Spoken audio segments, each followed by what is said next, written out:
தென்னிந்திய தொல்லியலில் ஒரு நிலையான கால கணிப்பு ஏற்படுத்திய பெருமை டேஸைச் சேரும்.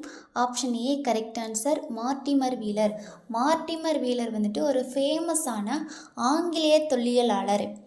தென்னிந்திய தொல்லியல் அகழ்வாராய்ச்சியில் இன்றுமே பல பிரதேசங்களை காலவரிசை முறையை இவர் அறிமுகப்படுத்தியிருக்கிறார்.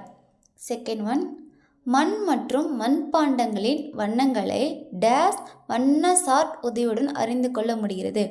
Option A correct answer. Munsell choice. Munsell choice என்பது மண்ணின் மற்றும் பழமையான மண்பாண்டங்களின் வண்ணங்களை அளவிட உதவும் ஒரு சீரமைக்கப்பட்ட வண்ணக்கட்டிடம். இதை எங்கே பயன்படுத்துவாங்க அப்படின்னா தொல்லியல் மற்றும் புவியியல் ஆய்வுகளை பயன்படுத்துவாங்க. இந்திய தொல்லியல் துறையில் முதலாவது இந்திய டைரக்டர் ஜெனரல் யாருன்னு கேட்டிருக்காங்க. Option B correct answer. Dayaram Sahni. Dayaram Sahni. Dayaram Sahni என்பவர் இந்தியாவின் தொல்லியல் துறையின் ஏஎஸ்ஐயின் இந்திய இயக்குனர் ஆவார். இவர் எப்போ நியமிக்கப்பட்டார் அப்படின்னா 1931 இவர் நியமிக்கப்பட்டிருப்பார். இந்த மாதிரி மோர் வீடியோஸ் வேணும்னா நம்முடைய டிஎன்பிஎஸ்சி சப்ஸ்கிரைப் பண்ணிக்கிறேங்க. தேங்க்யூ.